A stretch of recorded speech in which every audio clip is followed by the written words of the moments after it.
Hello বন্ধুরা, দেখো সকালবেলা ঘুম দিয়ে উঠে দেখি একচুট বৃষ্টি কমপ্লিট হয়ে গেছে। তো আমি দেখছি যে চারিদিক কীরকম জল জল জমে গেছে, এত বৃষ্টি হয়েছে। কার কার জায়গায় বৃষ্টি হয়েছে বলবে। আমি একটুখানি দেখে নিলাম বাইরের দৃশ্য, দেখে নিয়ে এবার আমায় কাজ শুরু করে দিতে হবে। তো আমি এখানে ঘর পরিষ্কার করে নিলাম, ঘর ঝাড় দিয়ে ঘর পরিষ্কার করা হয়ে গেল। এবার আমি যাব রান্নার দিকে। তো চলো যাই।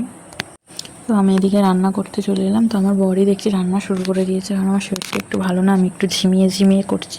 তো বলে আমি করে দিচ্ছি। তো প্রত্যেকটা মেয়েই চাই এরকম একটা বর পাওয়া, যে সব সময় তার পাশে থাকবে। তো আমি ভগবানের কৃপায় আমি একটা বর এরকমই পেয়েছি, যে আমার সব সময় পাশে থাকে। সব রান্না যখনই আমার শরীর খারাপ হয় ওই রান্না বান্না সব কাজ করে দেয়, শুধু রান্না নয় সব কাজ। আর এদিকে দেখো আমার সোনাটা খেলছে এখানে। আর গ্যাস রান্নার পরে গ্যাস পরিষ্কার না করলে ভালো লাগে, তো আমি গ্যাসটা পরিষ্কার করে নিলাম। সব কাজ শেষের পর এই একটা প্রধান কাজ, যেটা করতেই হবে। তো কি বিরক্তি লাগে কাজটা করতে, কারণ করতে হবে। তো করে নিলাম, চানটা করে এবার বেরোবো। তো একটা কথা, আমার ভিডিও যদি ভালো লাগে একটু প্লিজ সাপোর্ট করো। প্রথম ভিডিও করছি নতুন।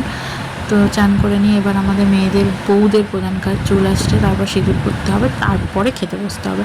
তো আমাদের এই নিয়ম মানতেই হবে, প্রত্যেকটা বউদেরই মানতে হয়। তো আমিও মানছি 2 বছর ধরে।